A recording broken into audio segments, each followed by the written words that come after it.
which is a co-op. So we've got 42 acres here, roughly half pasture and half woodland. And so the co-op owns the land, and the people who live here are members of the co-op. So as people leave, they're not kind of taking anything away with them in terms of, land or assets and things. So it's cooperatively owned, and we have owned it for 10 years, so we're having our 10th anniversary party this May. And we've lived here for 8 years. So we did a year of observation, which is a kind of permaculture thing. We're a low impact permaculture project, so permaculture is the ethos that binds us together. And we try and use the ethics and principles of permaculture to work out how we proceed in terms of where we place infrastructure on the land, the kind of land management we do, and how we operate together as a co-op.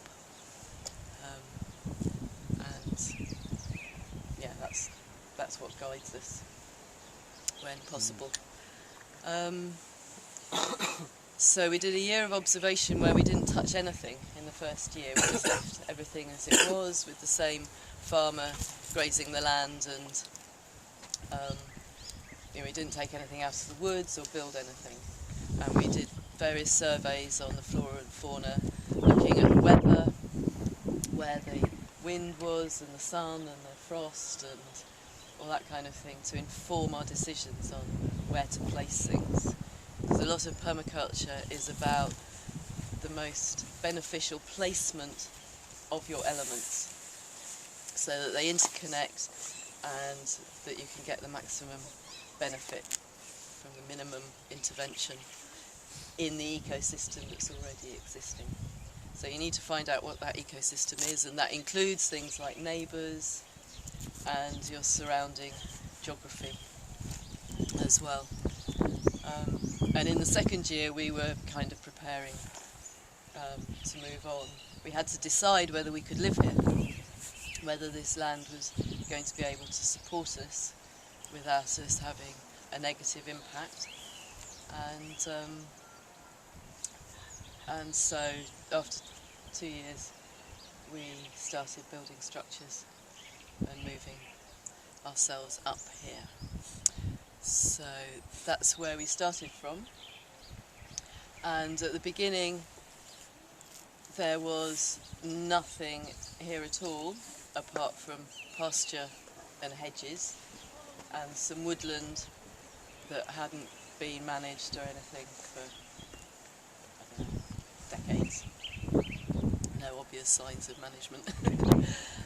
But it is a plantation oak woodland with the characteristics of being a semi-ancient natural woodland. So there's been woods there for a long, long time. Mainly because it's on a steep slope. You probably won't have we might have time just to have a quick look into the top of the woods, but you probably don't have time for a long walk. But one of the joys that we had was that we put in a bid for the land in September, and that took kind of 9 months to gestate until we actually became owners of it in the May. And when we came back in May to celebrate having it, we walked into the woods and realised that the whole place was carpeted in bluebells. So that was another reason why you need to do lots of observation. In fact, we'd probably been the May of the observation. I think we were celebrating our bid being accepted. Yes, so in a couple of months there'll be a bluebell wood in there as well. So with lots of empty fields, we had to decide where we were going to put things. And so we did quite a lot of visioning. At the time there were about 16 or so fairly headstrong and independent people. So part of the way that we had to work things out was to make sure that everyone's voices were heard, and we do that through consensus decision-making process. And we kind of learnt that, and we practiced that quite a lot. And it's a particular kind of method, there's a process to learn to do that. And so we did these visions, and we look back at them occasionally, even 10 years later, and are finding that some of the things that we instinctively envisioned for placing certain things in certain places are still holding true. We may not have done it yet, but when we're thinking about, okay, now's maybe the time to, plant some more trees, where should we put them? We go back to the original visioning maps, and there they are in the places that we're still deciding that is the best place. So that process is really valuable, because you're coming at it unencumbered by a whole load of kind of intellectual thought, and you're just reading the land and kind of tuning into that with the help of your observations. So what you see is a result of a process. It's not just a kind of, I think we'll just plonk something here and there. But part of that process is to try and kind of nestle it in to the landscape as much as possible. So this is our living field, and we decided to live in this field, albeit on top of a hill and the most exposed, which is slightly counterintuitive, because it's the only one that isn't overlooked by the surrounding fields. So especially in summer, we're not visible. And that's an important aspect from a planning point of view, because one of their big things is visual impact, plus the fact we didn't really want to be kind of permanently on view for our daily living. So this is our living field, and in terms of permaculture, that works with a zoning process.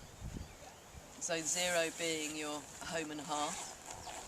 Zone 1, the things that you will visit daily. So Zone 0 could also involve maybe some salad and herbs, things that you might just kind of zoom out the door and pick for your food. Zone 1 is more like vegetable growing, because they require constant observation and quite often attention on a more or less daily basis. And as you move out, the zones represent the things that need less and less attention. So your orchards, for example, might be in zone 3 or 4, because they're fairly seasonal.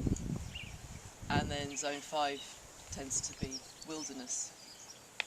In inverted commas, there's not much in this country, but would be the areas, even in your garden, it would be the area at the bottom of your garden where you let it grow over a bit and the hedgehogs live, and not too much human intervention at all.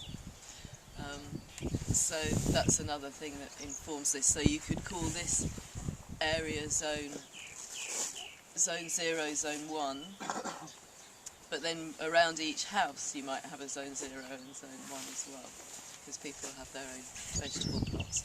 So you'll see that.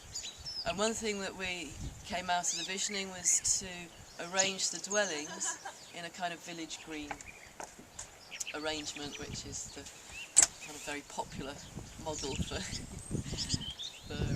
English villages, which is why they're around the edge of the hedges, and then we've planted a windbreak around so that the dwellings eventually sort of disappear behind the windbreak, which is shelter and visual kind of impact, and then a large space in the middle so that we can have celebrations and kids can run around and use that space. So, should we go for a walk? We might as well start here. So obviously you've gathered this is the communal bender. These are benders made out of hazel poles, which you will have seen in the roof. So coppiced hazel woven together form a very strong structure. There's a couple of kind of larger supports because this is fairly big as a bender, but a bender is a traditional shelter for this country, used a lot by gypsies and kind of itinerant workers, people who travel around to work, and they'd be able to either cut the wood, or even you can make them still as they stand. If you've got a kind of willow grove, a hazel grove, or even willow, you can just tie the branches over and throw a cover over. But there are quite a lot of pictures of people living in those, and then you can pack them up after, when your work's done, and move to another place. So we use that model as well as the less native yurt structure as well. Well, what's the lifespan on it, roughly? Well, it depends. Kind of how well they're built, but 5 to 10 years.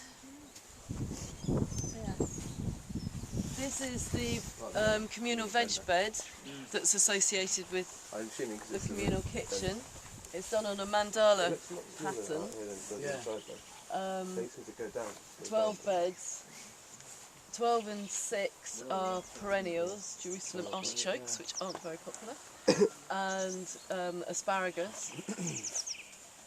And then the other beds are done on a standard rotation. So each opposite is the same family of veg. So the onions are facing the leeks, for example, or the alliums. And each year it moves around. And because we've got shallow topsoil on top of the hill, we're using raised beds to increase the depth of the growing soil. And it also allows you to alter things like the pH or the conditions for each crop as you move them around. So they're quite versatile in that way. And it's handy for the kitchen. So that's probably about it for them.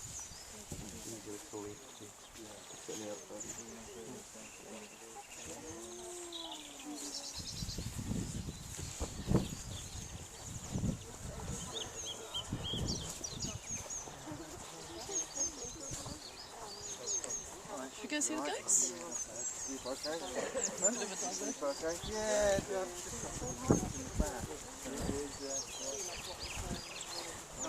Charlotte, what kind of planning permission? We have temporary planning permission for temporary low impact structures. That's quite different to get, isn't it?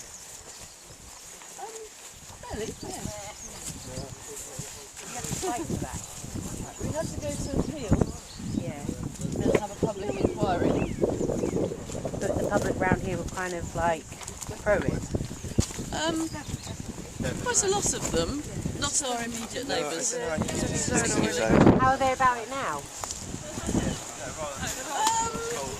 They're not not really. But then the planning is set up as a kind of adversarial system.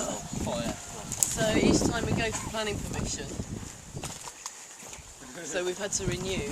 We got 3 years initially, and then we applied again for another 5 years, which we got. And so the people who aren't that keen on us being here then had to kind of gear up and, Again, yeah. you know, and sort of think of reasons why. So Maybe when we should do get you more have to do it again?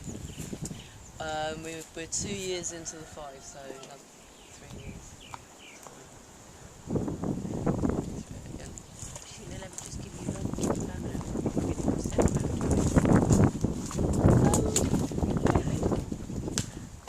There was someone mentioned that there are some plus sides to temporary planning in that it means your buildings don't have to meet building regulations. So at Landmatters they've had problems, they've got proper planning, but that means they have to build more substantial structures So loads of them had already built beautiful homes, and then the inspectors came in and said, "Oh no, you've got to change that. That's not good enough."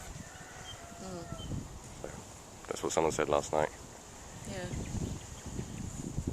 Yeah, and we have to write an annual report for the council to say what we're doing, because we've got permission on the basis of education, contributing towards the sort of research into permaculture in this country. So, you know, we have to disseminate the things that we do and learn, and also on the basis of sustainable living.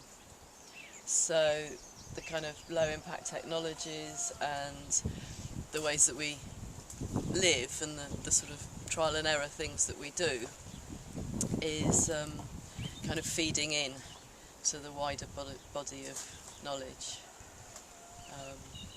So there are certain kind of expectations and things that we have to do, which, you know, is what we were planning to do anyway.